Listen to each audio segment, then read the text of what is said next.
The US Space Agency has landed a new robot on the surface of Mars. NASA's InSight probe aims to study the deep interiors of the red planet. This will be the only planet apart from Earth to be examined in this way. InSight will be spending 2 years on the surface of the red planet.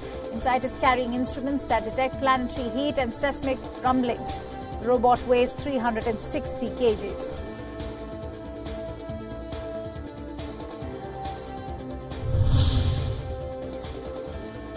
Ukrainian President Petro Poroshenko said he would impose martial law throughout the country from Wednesday. Poroshenko mentioned that his decree did not include restrictions on citizens' rights for postponing elections slated for next year. He offered Parliament the introduction of martial law for 30 days instead of the 60 days his Security Council had originally envisaged. Address by Poroshenko came as members of Parliament convened for emergency session to review President's proposal.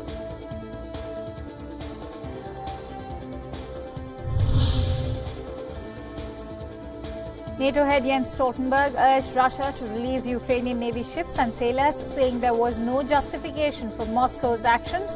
Ukraine has accused Russia of military aggression and put its armed forces on full combat alert after Russia fired on and then captured the 3 ships and 24-strong crew in the Kerch Strait, which links the Black Sea with the Azov Sea.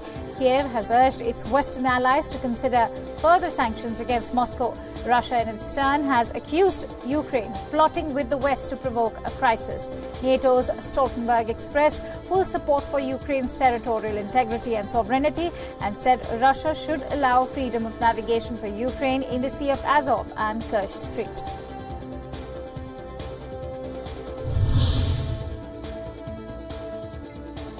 US Ambassador to the United Nations Nikki Haley warned Russia that its seizure of 3 Ukrainian vessels was an outrageous violation of sovereign Ukrainian territory and urged Moscow to reduce tensions caused by its arrogant act. Haley said she had spoken with President Donald Trump and Secretary of State Mike Pompeo earlier and that her statement reflects the concerns at the highest levels.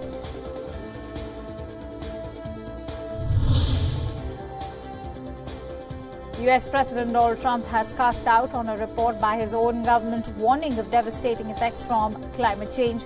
Asked outside the White House about the findings that unchecked global warming could wreak havoc on the US economy, he said, "I don't believe it. The report found that climate change will cost the US hundreds of billions of dollars annually and damage health." Last year, Trump announced he would withdraw the United States from the 2015 Paris deal to combat climate change.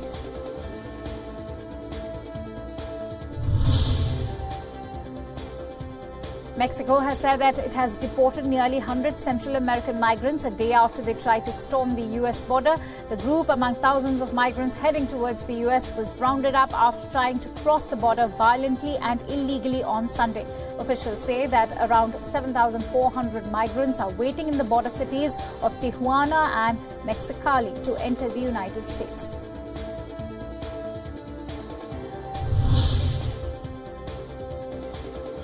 US President Donald Trump has expressed strong support for India in its fight against terrorism as the country remembers the terror attacks in Mumbai 10 years ago. Trump took to Twitter saying that the US stands with the people of India in their quest for justice. He will never let terrorists win or even come close to winning. The US has already announced a new reward of $5 million for helping secure the arrest of those who masterminded the 26/11 attacks.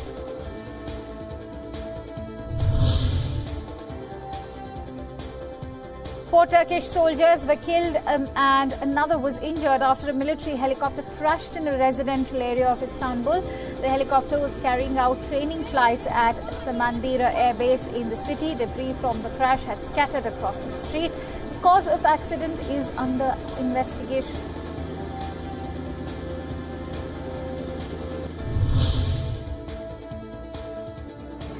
Al-Shabaab gunmen and a suicide car bomber struck a religious center in central Somalia, killing a cleric and at least 14 of his followers. The Islamist group had accused the cleric of insulting Prophet Muhammad. The group was forced from Mogadishu in 2011 and most towns and cities, but it retains a strong presence outside the capital and launches frequent bombings and other attacks in a campaign to topple the federal government. The group took responsibility for the attack and put the number of dead at 26.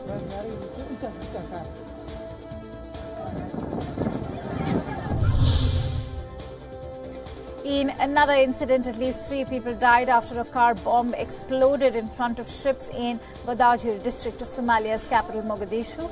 A police officer said that a parked car laden with explosives exploded in front of several shops. He added that at least 3 people had been killed, but the death toll could rise.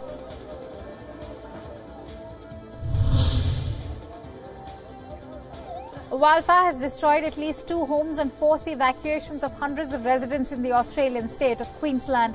The massive blaze was being fanned by erratic winds and burning near towns north of the coastal city of Bundaberg. Reports say the wildfire has burned nearly 40,000 acres so far.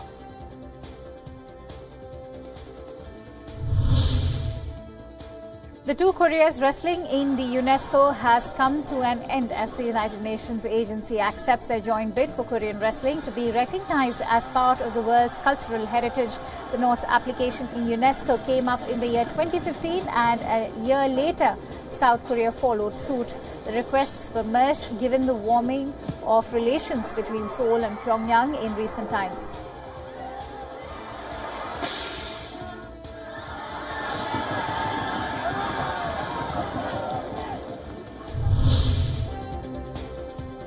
British Prime Minister Theresa May pitched her Brexit deal to Parliament, saying that the deal will ensure a smooth and orderly departure from the EU in March of next year. After reaching a divorce deal, May is now seeking to win over critics in her own Conservative and opposition parties who have threatened to vote against it when Parliament is asked to approve the agreement.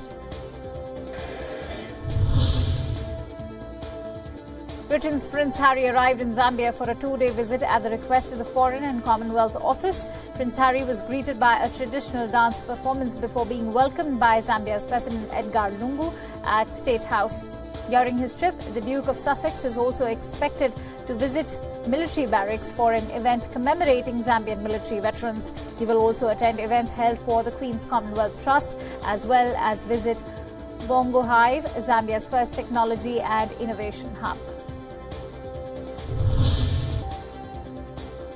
Dozens of Tunisian rights activists and journalists rallied against a planned visit by Saudi Arabia's Crown Prince Mohammed bin Salman over the killing of Saudi journalist Jamal Khashoggi. The Saudi Crown Prince is expected to arrive in Tunisia today.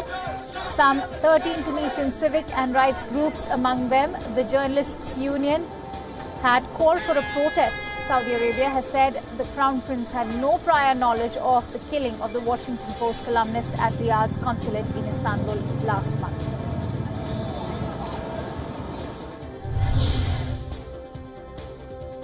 Former President of Maldives Mohammed Nasheed has been acquitted of all charges against him and back in his home country. In a big reprieve to the Maldivian politician, the country's top court acquitted him of alleged terrorism charges. His 13-year prison conviction has also quashed. Nasheed was held guilty of terrorism in 2015 over the alleged abduction of a judge during his presidency. Maldives Supreme Court ruled that Nasheed was wrongfully charged.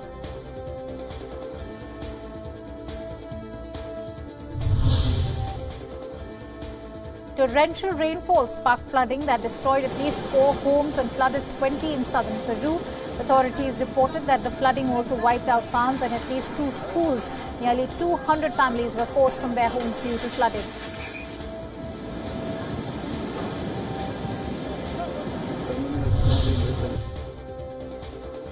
A slum in Rajkot city in Gujarat got a colourful makeover when artists painted the walls of the shanty dwellings with vibrant hues in the Indian state. The city's municipal corporation is on a cleanliness drive to sync with Prime Minister Modi's Clean India drive. Around 150 artists were seen transforming buckets of colours into artistic impressions on the walls of nearly 200 slum houses in the first phase.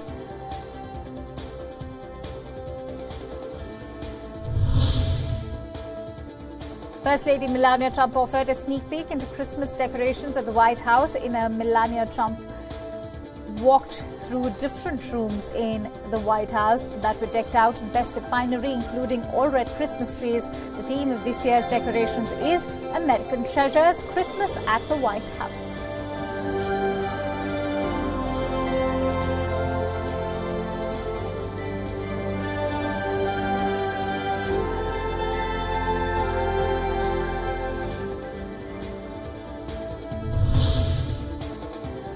Berlin's Christmas market officially opened its doors to the public, bringing revelers out to enjoy the traditional offerings of mulled wine and seasonal food. In addition to the wood hearts and festive stalls, this year visitors will notice the extra security measures. In 2016, a 24-year-old Tunisian, Anis Amri, had plowed a truck through the festive Berlin market, killing 12 people.